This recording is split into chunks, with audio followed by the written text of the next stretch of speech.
Before we start this week's ups and downs, it would seem amiss if I didn't make a mention to what happened last night in Manchester. Now I know a lot of you may not watch this video for months, and you're like, what's he talking about? But given we're less than 24 hours removed, I'd feel a bit uncomfortable if I didn't mention that, and obviously thoughts and prayers to everybody involved. But when stuff like that does happen, it's all the more reason to double down on the things you like and try and enjoy every day as much as you can. And that's why we're here on Ups and Downs, to go through Raw and give the good bits an up and the bad bits a down, and then have lovely discussion about it and row and go nuts in the comments and like the video and share the video, do all the YouTube stuff that we always do. I'm Simon from WhatCulture, and yes, this is Ups and Downs for Raw.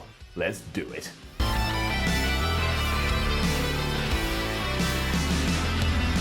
We'll start with the opening of the show, where Bray Wyatt did come out to cut a promo, and it's getting a big, fat down. Now, I love Bray Wyatt, and I think he has all the potential in the world, but this shtick has now officially got boring. He came out, he said a lot of nonsense, he said the word beast about 72,000 times, he wanted everyone to stand up like he was at some kind of R. Kelly concert. No idea why I picked R. Kelly, first name that came into my head. But it was ridiculous. It's got to the point now where his character needs a big reset. We said that months ago, but now it needs an even bigger reset, and Bray Wyatt just feels wasted. It didn't help that once again Raw starts, we have a 20-minute promo, which is what we get every week, and when the formula becomes that formulaic, you do start switching off. It's like if I keep punching you in the face, on the 20th punch, you're going to be like, oh well, I guess I just get punched in the face a lot these days. But that first one, you're going to react to that, and it's the same here. Please do something different, and please change Bray Wyatt up. And unsurprisingly, that led to Roman Reigns coming out because they got the match at Extreme Rules, the 5-way,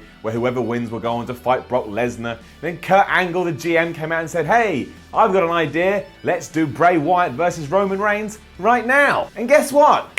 That's getting a down too. Eventually, Seth Rollins and Samoa Joe got involved, which means that match was thrown out. And then Kurt Angle said, you know what? We're going to do a tag match instead at the end of the night, and it is going to be Rollins and Reigns versus Joe and Bray Wyatt. And I was sat there like, this must be the umpteenth time you've done this, WWE, and it just doesn't excite me. Which led to another down on the show, which means we've started this week's episode exceptionally negative, but sometimes you just gotta roll with the punches. And that's because the cruiserweight match between Daivari and Tozawa, that had Brian Kendrick in the back, who kept turning to a camera and saying weird things, couldn't have been more, hey, this is different, it's cruiserweights, hey, this is different, it's oh, do we tell you it's cruiserweights? This isn't part of the main show, cruiserweights, come over here, cruiser, come over here, weights. I can't stand it. Just have it a part of the show. I know it's the cruiserweight division, I can see that with my eyes, but the more you hammer it home, Michael Cole, the more I sit there and think, maybe this isn't actually part of the show, and maybe I shouldn't actually give a damn. Match was good. Talent's awesome, but the presentation is rubbish. Thankfully though, we're finally at our first up, and I like giving ups because I'm a positive kind of a guy. And yeah, I'm giving it to the Drifter, and I'm giving it to Dean Ambrose. Now while the Drifter gimmick is very weird, him sitting in the ring playing guitar and running down his opponents does get heat. And you may say, well, it's not the good kind of heat, but I like it, it's different, he pulls it off well. I'm alright with it. And the match between Dean Ambrose and the Drifter, given it was the Drifter's debut on Raw, top stuff. Nothing special, nothing overly exciting, but it was solid. It did what it had to do, and it continued to build Ambrose versus Miz. So it gets 2 thumbs up. It was absolutely ridiculous that the Drifter won because Miz attacked him, meaning Dean Ambrose got DQ'd, which was the Miz's plan, because it reminded you that in Extreme Rules we're having an IC title match, that if somebody does get disqualified, they'll lose the title. So you can't use any weapons at Extreme Rules. Smart. Which leads us to another up, because Enzo got taken out by someone and we never found out who. He was just found lying on the floor, and I'm excited about where it's going. Why? Because I want it to be Big Cass. Let's face it, Big Cass and Enzo as a team are going nowhere. They're in no real feud at the moment, and at this stage, they're probably not going to get any further forward as a team than they already have. So let's pull the trigger now. I mean, I don't think it is going to be Cass, because I'm pretty sure Vince McMahon and co see him as the super babyface because he's like 12 feet tall. But if it was Cass and he attacked Enzo, I'd be really interested in that story for the next few months. I'm not sure how the matches would be, but from a narrative angle, I'd like it. So I'm intrigued to see where this is going to go. And then it'll just turn out to be Titus O'Neil or something like that.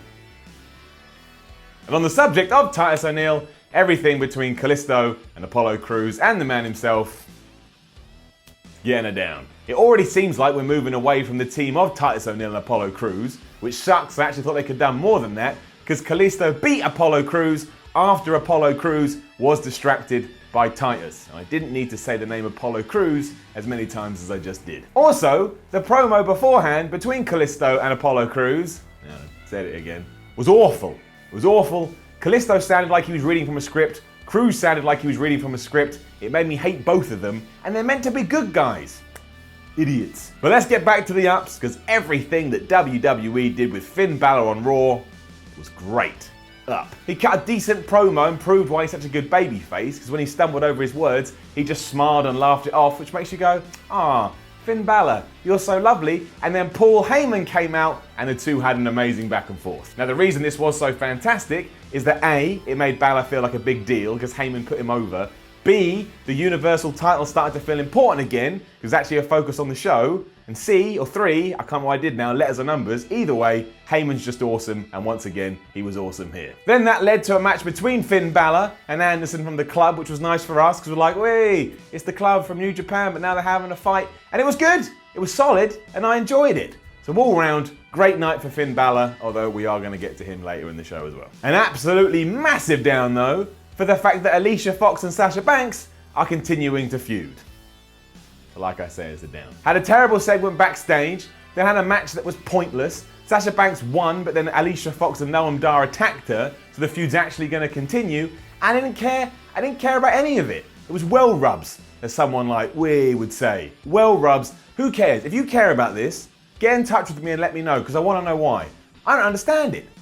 I got no clue. Also, Noam Dar's really good. I mean, 205 Live needs all the help it can get. Put him back in 205 Live and get him away from Alicia Fox. That Goldust promo though, it was like Goldust from 1996, and that gets an up. He was sat in a director's chair like he used to be in the mid-90s, and he just used to say all the weird stuff that he used to say. So not only was it like a nostalgic trip, which for me was fantastic because I'm old now, so when anything like that happens I'm all like, oh cool, I feel like I'm back in the past, but you remind yourself that Dustin Runnels is a really good wrestling performer. I hope this is his last run, and I hope it's a run that gets all the momentum in the world put behind it. Let him beat R-Truth, get out of the way, no offense Truth, and then put him in, I don't know, give him a world title shot. He's earned it. Love you, Goldust. Good work. Which brings us to another up, because the match between Matt Hardy and Sheamus, and the winner got to decide the stipulation for the Extreme Rules, warmed my cockles. I just really, as you may have worked out from ups and downs, like Matt Hardy. Even when he's not broken Matt Hardy, I just think he's really good in the ring, especially given his age now. Not that he's old,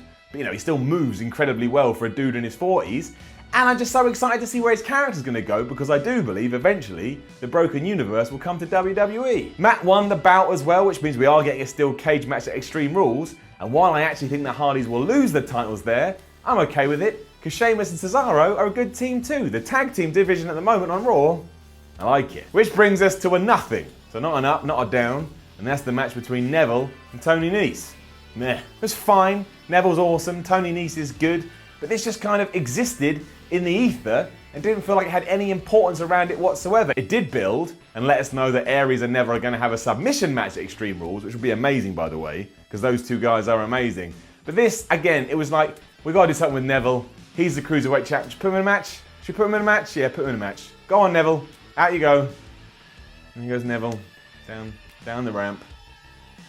Had a fight. I did quite like Alexa Bliss versus Mickie James, and then Bayley getting involved too.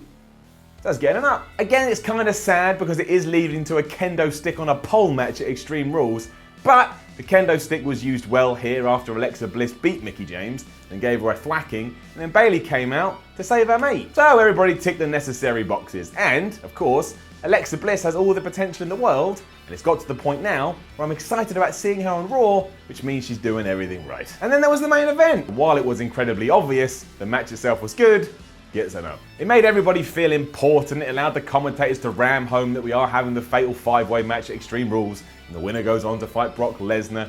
So it did its job, and there was a little segment at the end with Balor, which I like because of Balor. However, it's getting her down, because what are you doing, WWE? Next week on Raw, we're getting Balor versus Joe versus Wyatt, and we're getting Seth Rollins versus Roman Reigns. I understand that you need TV ratings. I understand that recently the Raw ratings have been awful. But don't give that away there. Build that stuff up. We've got the Shield members going at it, and that's a feud I can get into down the line. And we've got an awesome triple threat match. I mean, if it doesn't work, and let's say nobody's tuned in, you just spunked your load, and you never want to spunk your load too early. Disgusting. And that was Raw, and I did like it, and I did get a kick out of it, although there were a lot of stupid things that made me mad, but it's cool, because I get to get that out here and give them all a down. We just need something big to come along, and something big to come along soon, because as I mentioned before, everything feels a bit humdrum at the moment. It feels like I wrote it, and I wrote it when I was half asleep and just thought, well, this is what we usually do for Raw, so let's just keep doing that for now. And I never like that. I want it to be exciting and different and surprise me, and you can't do that every week. But right now it feels like you haven't done it in months. But yeah, decent enough, and onwards we go to Extreme Rules. We'll see what happens. Now don't forget to leave a comment below and let us know what you thought about last night's Raw. Like, share and subscribe, go to WhatCulture.com and read the ups and downs articles. Follow WhatCulture on Twitter at WhatCulture WWE, and find this face at SimonMiller316. I am Simon from WhatCulture. Thank you for joining me for Ups and Downs. Go out there, have yourself a damn good day.